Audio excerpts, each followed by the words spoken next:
Hello guys, welcome to my vlog uli. Ang aking i-vlog ngayon ay tungkol sa aking ibon na kakatil. Dahil first time ko nakapag-breeder nitong ibon na ito. At dahil first time, isa lang din ang napisa sa ibon na ito na kakatil. So binilihan ko pala ito guys, yung handfeed na nabili ko rin na handfeed na lalaki. At binilihan ko ng babae.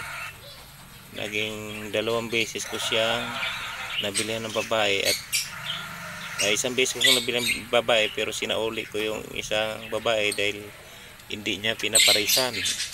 Mahirap din pala sa kakatil ang unfeed na lalaki na pagparisin mo, pahanapan mo ng kapares na hindi unfeed na babae. Pero ngayon guys, sa pangalawang beses niya binalik ko sa aking binilihan at ayan na nga, nagkaroon na siya ng breeder, pero isa nga lang. Pero okay na yan kahit isa lang, dahil at least nagkaroon ako ng isang breeder na kakatil.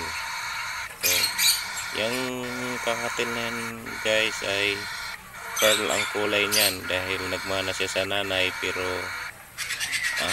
kasabihan daw niyan ay posibilidad na kak siya, kasi baliktaran daw ang kulay sa kakatil. Kung ang babae ay pearl, ang magiging anak niya kapareha sa kulay ng babae ay pearl, magiging lalaki na daw yun. Pero observation din niya sa akin guys, kay bago pa lang ako sa breeder ng kakatil. So sa ngayon guys, first breeder ko pa lang yan.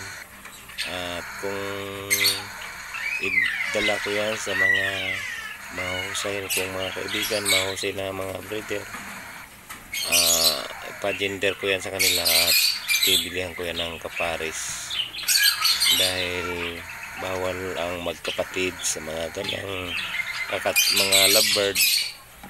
Bawal magkapatid para hindi mabansot ang mga anak, o hindi magkaroon ng pangit na mga anak, o nagkakaroon ng inborn sa kanila.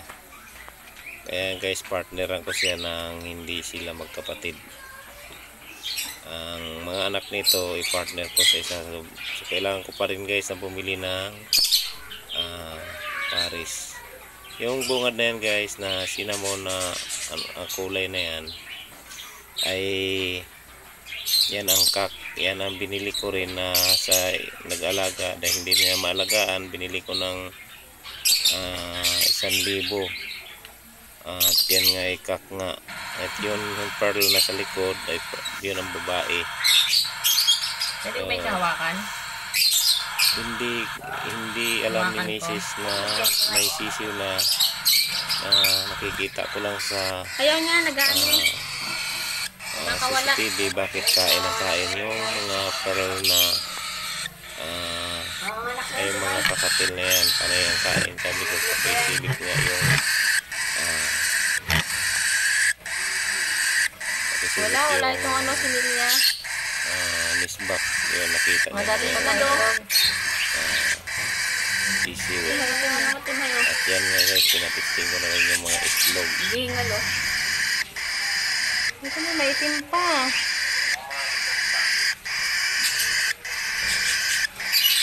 Ay naman ito,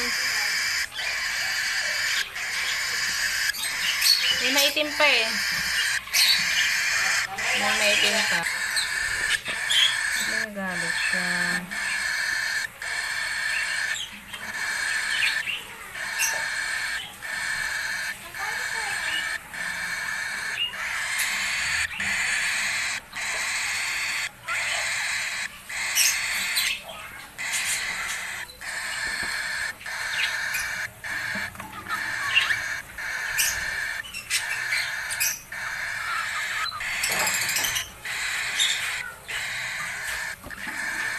Magkano benta mo yan, Timay?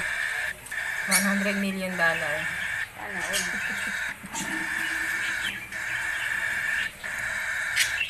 sino ba yung anak mo?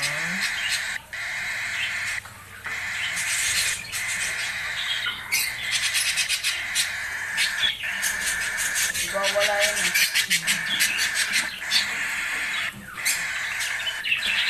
So, ayan nga guys, hanggang dito na lang aking video at maraming salamat sa inyo. Bye-bye.